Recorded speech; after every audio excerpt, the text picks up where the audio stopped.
Сәлеметсіздер ме, құрметті әріптестер? Бүгін мен сіздерге кез келген пәнде қолдануға болатын Syntax.ai бағдарламасымен таныстырғым келеді. Бұл бағдарламаның көмегімен біз ескі суреттерді жаңартып, яғни реставрация жасауды үйренетін боламыз. Ол үшін бізге осы қосымшалар қажет болады. Ең алдымен ChatGPT бағдарламасының көмегімен промптты дайындап аламыз.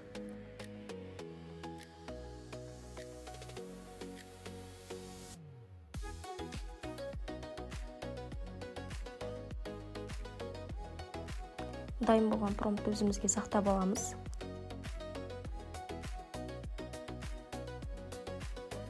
Telegram каналына өтіп, Syntax.ai бағдарламасын ашамыз.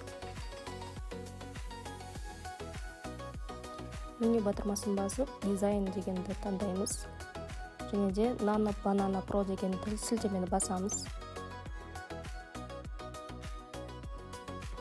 Өзімізге керекті суретті таңдап, промптты енгіземіз.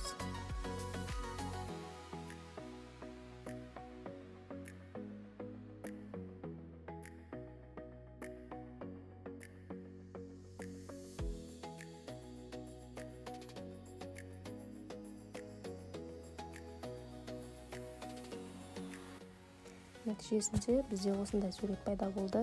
Екеуінің айырмашылығын қарап көрсеңіздер болады.